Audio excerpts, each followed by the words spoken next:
One India outside நேயர்கள் அனைவருக்கும் அதோட வணக்கம். என்னடா நேற்று ஃபுல்லாக வந்து ஒருத்தர் வீடியோ போடாமல் அப்படியே பிளாங்காக இருந்துச்சுன்னு சொல்லிட்டுலாம் யாரும் யோசிக்க வேணாம். நம்ம ஒன் இந்தியா சார்பாக வந்து பார்த்திங்கன்னா மாக் ஆக்ஷன் வந்து பண்ணியிருந்தோம். அது வெற்றிகரமாக முடிஞ்சு நல்லபடியாக போய்கிட்டு இருக்குது. ஒன் இந்தியா மாக் ஆக்ஷன் வருக வருக. Rishabh Pant 20 Punjab. Oh my god. 26.5 Delhi, 27 Punjab. So கூடிய சீக்கிரம் வந்து மார்க்யூ பிளேயர்ஸு, அப்புறம் premium capped, allrounder, capped, batter, bowler, uncapped player அப்படின்னு சொல்லிட்டு எக்கச்சக்கமான விஷயங்கள்லாம் இருக்கும். ஒட்டுமொத்தமாக நம்ம வழக்கம் போல் எப்படி ஆக்சுவலாக வந்து பார்த்திங்கன்னா நான் கரெக்டாக நம்ம அந்த அஃபிஷியலான லிஸ்ட்டு வந்ததுக்கப்புறம் தான் வந்து ஒட்டுமொத்த பிளேயர்ஸ் நேம்லாம் சொல்லிட்டு சேஞ்ச் பண்ணி ப்ரைஸ்லாம் சேஞ்ச் பண்ணி பேஸ் ப்ரைஸ் மாற்றி அதுக்கேற்ற மாதிரி போனோம். ஸோ ஃபஸ்ட் டைமாக வந்து ஒட்டுமொத்தத்துக்கு நம்ம ஒரு அஃபிஷியல் லிஸ்ட்டு விட்டதுக்கப்புறம் போன ஆக்ஷனாக வந்து இருக்கும். இது வந்து முறைன்னு நினைக்கிறேன். ஸோ அது எப்படின்னு தெரில, நீங்கள் வந்து பார்த்து சொல்லுங்கள். அஃபிஷியலாக வந்து ரிலீஸ் ஆயிரும்.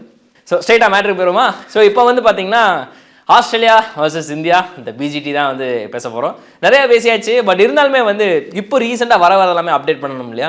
அதில் முதல் விஷயம் என்ன அப்படின்னா, 2 நாட்கள், அதாவது நேற்றை விட அதுக்கு முந்தின நாள் வந்து ஒரு வீடியோ சொல்லியிருந்தேன். இந்த மாதிரி கில்லிக்கு அடிபட்டது, அவர் வந்து வெளியே போனார். அதுக்கப்புறம் வந்து கேஎல் ராகுலுக்கு அடிபட்டது எல்போல, அவருமே வெளியே போனார். சர்ஃப்ராஸ் கானோட இன்ஜுரி பற்றியுமே பெருசாக அப்டேட் இல்லை.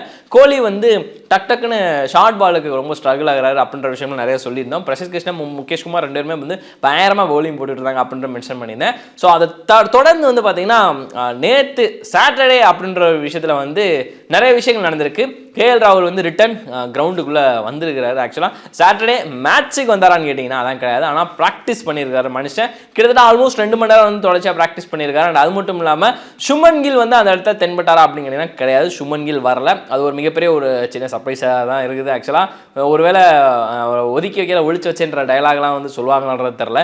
ஏன்னா சுமன் கில் அப்படின்ற ஒரு பிளேயர் வந்து கண்டினியூவாக நம்பர் 3 டாமினேட் பண்ணிக்கிட்டு இருக்காரு சமீப காலத்தில். அப்படி இருக்க போகும்போது எனக்கு தெரிஞ்சு அவர் இப்போ இன்ஜுரி அப்படின்ற ஒரு விஷயத்தினால வெளியே போனது ரிட்டன் உள்ளே வரல. காரணம் வந்து அந்த செகண்ட் ஸ்லிப்பில் கேட்ச் பிடிக்கிற போய் இன்ஜுரி ஆயிடுச்சு. ஸோ அந்த இடத்துல வந்து நம்ம சுமன் கில்லை வந்து இதுக்கப்புறம் வந்து இந்த ஃபர்ஸ்ட் டெஸ்ட் பெர்த்தில் against Australia mighty Aussies pacer அட்டாக்கை வந்து மீட் பண்ணுவாரா அப்படின்ற விஷயம் வந்து தெரியல. இது வந்து இப்போதைக்கு அஃபிஷியலாக வந்த ரிப்போர்ட்டு. ரோஹித் சர்மாவுமே வந்து எல்லாருக்குமே அஃபிஷியலாக தெரியும், அவருக்கு வந்து ஒரு பேபி பாய் பிறந்திருக்கு அப்படின்றது. ஸோ அதுவும் நல்ல ஒரு விஷயமா பார்க்கப்படுது. பேரண்ட்டை வந்து செகண்ட் டைமாக வந்து மனுஷன் அப்பாவாக இருக்கிறாரு. அது மட்டும் இல்லாமல் இன்னொரு விஷயம் என்ன அப்படின்னா, அவர் இதுக்கடுத்து பெர்த்துக்கு எப்போ வர போகிறாரு அப்படின்ற ஒரு விஷயமும் இருக்குது. ஒருவேளை அவர் வரலைன்னா எஸ்எஸ்சிஎஸ்எல் கூட கேஎல் ராகுல் தான் ஓப்பனிங் பண்ண போகிறாரு அப்படின்ற ஒரு விஷயமும் இருக்குது. இன்னொன்று என்னென்னா, தேவதத் படிக்கலை வந்து டெஸ்ட்டு ஸ்குவாட்லேயே நீ, அதாவது ஸ்குவாடில் இருக்கேன்னுலாம் சொல்லலை, ரிசர்வில் இருக்கேன்னு சொல்லலை, ஆனால் நீ டெஸ்ட் டீமோடய ஜாயின்ல இருடா ராஜா அப்படின்ற மாதிரி சொல்லி வச்சுருக்காங்களாம்.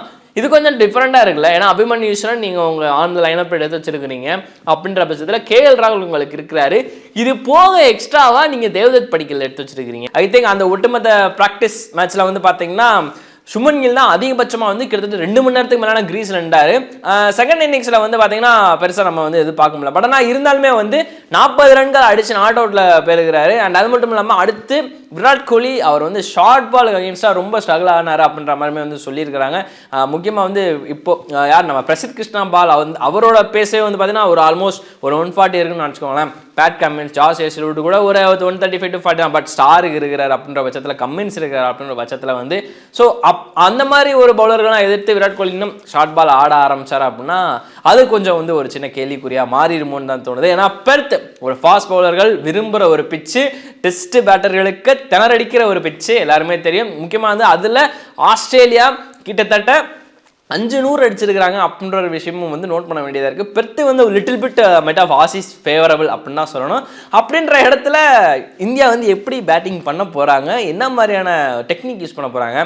ஆனால் ஏன்னா வந்து இப்போ 3 பேர் லிஸ்ட்டில் இருக்கிறாங்க, கேஎல் ராகுல், அபிமன்யு ஈஸ்வரன், தேவதத் படிக்கல். சரி, அவங்க 3 பேரை வந்து யார் ஓப்பனிங் கொடுக்க போகிறீங்க அப்படின்ற ஒரு விஷயமும் இருக்குது. ஒன்று வந்து கில் ஆடுவார், அது இப்போ வரைக்கும் கன்ஃபார்ம் செய்யப்படவில்லை. இப்போ ஏற்பட்ட ஒரு விஷயங்கள் இருக்க போகும்போது ஃபாஸ்ட் பவுலிங்கில் பிரசித் கிருஷ்ணா, முகேஷ் குமார் நல்லா பண்ணியிருக்கிறாங்க. அண்ட் அது மட்டும் இல்லாமல் ஸ்பின்னர்கள் வந்து பெருசாக சொல்லவே தேவை. ஆஷ், அதுக்கப்புறம் வந்து நம்ம ஜட்டு. ஸோ இவங்க 2 பேரும் ஒரு டிஃப்ரெண்ட்டாக ஒரு காம்போ தான், ஒரு சிமிலர்லாம் ஒரே மாதிரி தான் பண்ணியிருக்காங்கன்ற மாதிரி சொல்லியிருக்காங்க. பட் ஆனால் இருந்தாலும் மிடில் ஆர்டர் மிகப்பெரிய ஒரு டெஸ்டிங் டைமில் இருக்குது. ஏன்னா இன்ஜுரி மேலே இன்ஜுரி ஆகிட்டு இருக்கிறதுனால ஸோ எனக்கு தெரியல இது எப்படி இதை பண்ண போகிறாங்க அப்படின்னு. பட் ஆனால் கேஎல் ராகுல் வந்து எந்த ஒரு பிரச்சனையும் இல்லாமல் ஆல்மோஸ்ட் வந்து கிட்டத்தட்ட 2 மணி நேரத்துக்கு மேலே வந்து நெட் ப்ராக்டிஸ் பண்ணியிருக்கிறார் மனுஷன். முக்கியமாக வார்ம் அப் போட்டிகள் இல்லை ஸ்கிப் பண்ணுறது வந்து நல்ல விஷயமா பார்க்கப்படுதா அப்படின்ற விஷயம் வந்து எனக்கு தெரியல. ஆக்சுவலாக வந்து வார்ம் அப் மேட்சஸ் வந்து நீடட் தான். ஒரு டெஸ்ட்டுக்கு முன்னாடி இல்லை ஒரு எந்த ஒரு மேட்ச்சுக்கு முன்னாடி ஒரு லாங் லீவுக்கு அப்புறம் அதை வந்து இந்தியா வேணான்னு இருக்காங்க. ஸோ அதை எப்படின்றத கீழே கமெண்ட் பண்ணுங்கள் பார்க்கலாம். அண்ட் இந்த ஆக்ஷனை பற்றி இந்தியா மார்க் ஆக்ஷனை பற்றி என்ன நினைக்கிறீங்க அப்படின்ற தாராளமாக கீழே கமெண்ட் பண்ணுங்கள். வேறு வீடியோ நான் உங்களை சந்திக்கிறேன். நான் சொல்கிறேன் வணக்கம்.